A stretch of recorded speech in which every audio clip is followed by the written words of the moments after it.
Сонымен достар, көздегі розовый көзілдікті шешетін уақыт келді. Тоқаевтың айтып жатқан ойбай жаңа Қазақстан, әділетті Қазақстан құрамын дегеннің барлығы өтірік екенін көздеріңіз жетіп болған шығарсыздар. Ендігіде өздеріңіз қараңыздар. Қазақстанда ешқандай өзгеріс жоқ. Сол баяғы қалпында су тасқыны, проблемалар шешілмейді, сіздердің жалақыларыңыз өспейді, сондай-ақ кредитте белшелеріңізден батқансыздар, ешқандай да өзгеріс жоқ.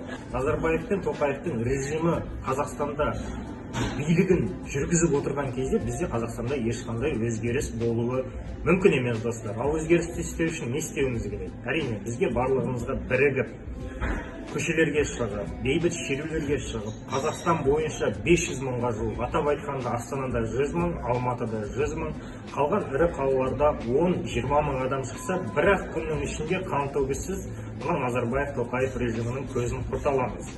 Ол үшін достар, бізге ұйымдасып тұрып іс-әрекет ету керек. Өздеріңіздің сенімді адамдарыңызбен ұяшық құрып, Қазақстанның үйлестіру кеңесінің штабына байланысқа шығып, бізбен бірге жаңағы үгіт-насихат материалдарын таратып, листовкаларды таратып, халықты ауызбіршілікке шақырып, өздеріңіздің сенімді адамдарыңызбен бірігіп, ұйымдасып, осы режимге қарсы күресуіміз қажет. Достар, ұяшық құру үшін бір-ақ адамда жеткілікті. Сіз жалғыз өзіңіз Telegram, WhatsApp'та чат ашасыз. Сол чатқа жаңағы штаб өкілдерін қосасыз. Одан кейін штаб өкілдерімен бірге жұмыс істей келе, бір айдың ішінде сіз өзіңіздің ұяшығыңызға кем дегенде бір адамды қосуыңыз керек. Ұяшық 2 немесе 10 адамнан тұрады. Міне осылай ұйымдасып іс-әрекет ету арқылы біз бұл режимді осы жылы қамтылғысыз бір-ақ күнде өзгерте алатын мүмкіндігіміз бар.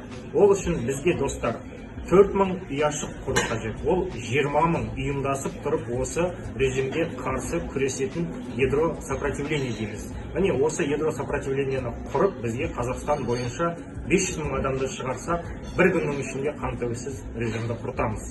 Сол себепті достар, белсенді болыңыздар, штабқа байланысқа шығыңыздар. Алға Қазақстан!